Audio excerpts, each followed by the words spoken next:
30 times.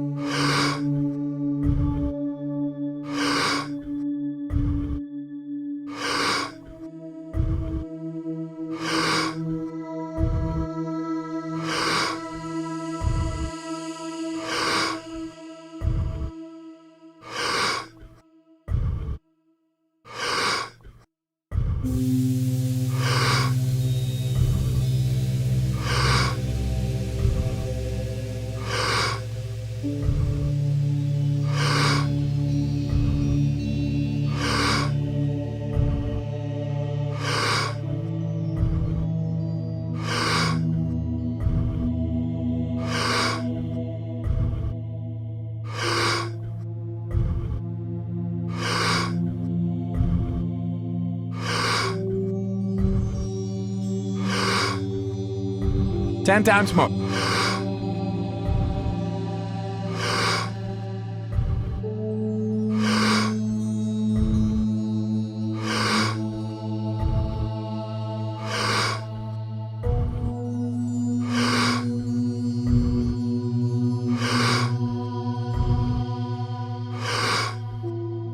Two times more. Letting go and stop. So in the 80s, I said, okay, well, give me the worst situation. What's the worst situation? They said, okay, it's traumatic brain injury.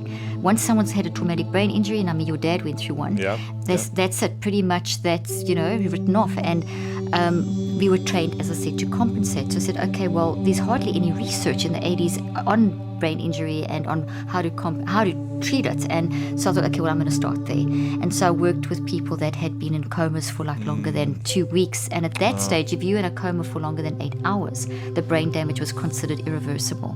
Now, in this day and age, we know that's not the case. But in the 80s, that was the going philosophy. So I was completely swimming upstream when it came to this concept. Anyway, I showed with my subjects that with using your mind, and not in any weird way, just a very systematic, deliberate, intentional mind management in different ways and different brain building and dealing with emotions and just different ways, same sort of process, that you can actually change this. And so some of my very first case study was a girl who was 16 at the time of the accident, and she had lost a whole year of school, written off as a vegetable. I mean, that's what the doctors used to say in those days, which is a terrible thing to say to someone. Anyway, long story short, after 8 months, not only did she manage to, she came around, I started working with her when she was conscious and functioning sort of at a second grade level. And she wanted to, her goal of greatness was to get back to finish 12th grade and with her peer group. Now that was an impossible task. All the doctors said, don't even go down that road, not even worth it. So I said, well, I was a new scientist then, very young, totally into this, said, well, you go with me, let's do this. And within 8 months, she caught up to a 12th grade level, finished school with her peers, and went on to get a university degree. And one of the coolest things was that she was actually a really average student and not even good at math. After the accident, using her mind to change her brain, she became like a math genius. This was like, and I can tell you story after story, and that really motivated me to work across the board with, now I really have to understand what's going on. And I happened to be living in South Africa where I grew up at the time. I was born in Zimbabwe and grew up in South Africa. And in the apartheid era, this is like, it really ages me, doesn't it? Go back into those, I worked through the apartheid era, the transition and the post-apartheid era. So I was seeing all the socioeconomic trauma, the racism trauma, and I worked in that 3 days a week in those environments with terrible poverty and whatever. And I worked in war-torn Rwanda, and I worked with the wealthiest of the wealthy, heads of CEOs of corporations, schools, everywhere that my laboratory was the world, to try and understand humans and mind and get away from this scientific concept that consciousness is the hard question and no one is really doing anything. We're just talking about it as being as this elusive philosophical thing that we will push aside one day, promissory science will do it one day. And I thought, no, I can't do this because I am mind, you are mind.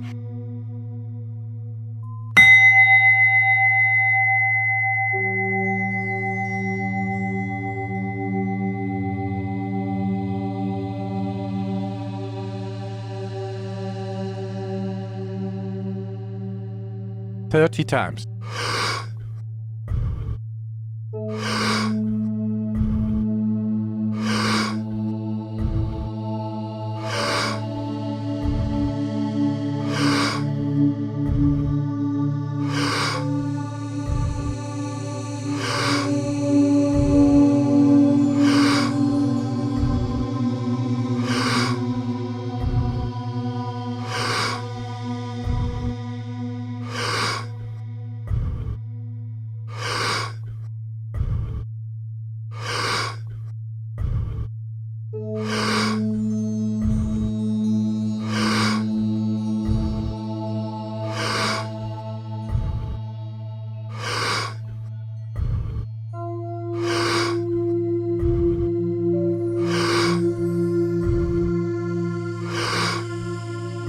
10 times more.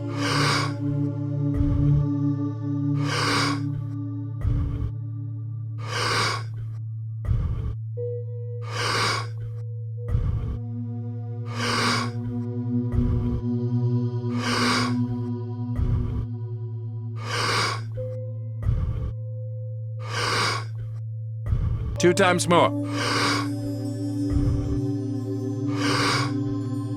Letting go and stop. So if I don't manage it, I mean, you can go 3 weeks without food, 3 days without water, 3 minutes without oxygen, but you don't even go 3 seconds without using your mind. So my underlying premise was, okay, well, if that's the case, what is it?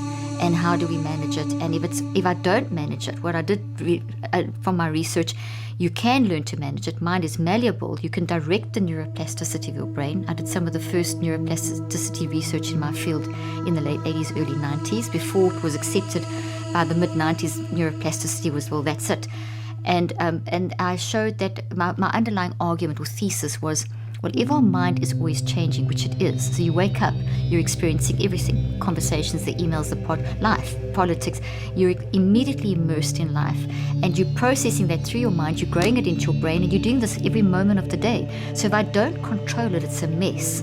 But if I do control it, then it isn't a mess. Now, I know we can't control events and circumstances. We all agree with that. So I'm not into this whole law of it. I'm not talking about law of attraction and, saying 15 positive affirmations and that's going to fix your story. No, I'm not talking about that at all. It's not realistic. I'm talking about the fact that you cannot control events and circumstances, but you can learn to manage your mind, which means your responses. So you can, yes, the things are going to happen. COVID, trauma, death, life happens. But how you manage it, and your case is a classic example. Your life was thrown upside down and your family's life was thrown upside down and you managed your mind and got yourself back going. So you were doing this concept anyway. Greatness, that's why I said greatness comes from us managing our mind. And greatness doesn't necessarily mean that you've got millions in the bank and you're this famous superstar. It means that do you have mental peace? Are you actually growing? Are you satisfied as a person? Are you, that's the sort of where we want to go, as opposed to this very externalized version of it.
Thirty times.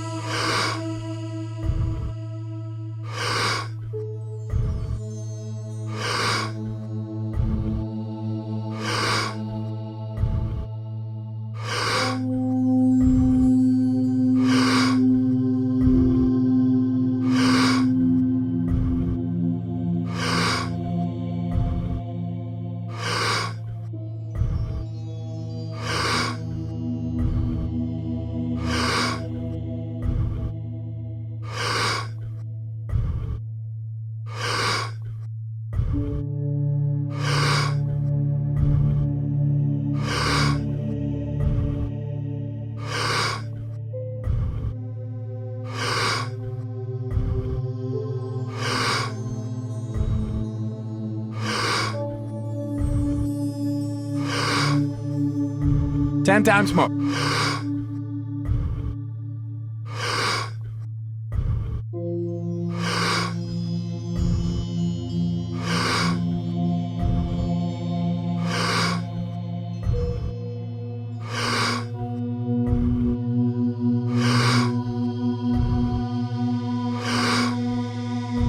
2 times more. Letting go and stop. So how do we learn to manage our mind in response in a more positive way to the chaos, stress, traumas, dramas of life around us? Obviously we can maybe influence certain events to manifest in our life, but we can't control the things that are happening around us necessarily, just how we respond, like you said. So how do we learn to reframe our mind or rewire our mind so that we can have inner peace when there is trauma or pain around us? Brilliant question. It's a skill that we learn, so that's really nice to know. It's never too late to start, but the sooner we start, the better. So I have 4 adult children. They learned this, they grew up with this stuff. And as I've learned new things, they've been my lab rats, so they've been trained in, literally, and my husband, and they all work for me, by the way. They're either all amazing kids or messed up kids. Totally, yeah. We'll have to ask that question. Well, Dominique's my producer, so I think she's sort of doing okay there. But the biggest thing with the mind and managing mind, Lewis, is to accept that depression, anxiety, even the scary words like bipolar and schizophrenia, and then going to the more sort of things like that we can accept, grief, anger, etc. These are not illnesses. This is the biggest message that I probably have. The second biggest. The first is that mind is the source, and if you don't get mind right, everything else, you can read all the great books you want and go to all the great seminars and self-help, but unless your mind is right, you won't ever use that stuff. It's just data.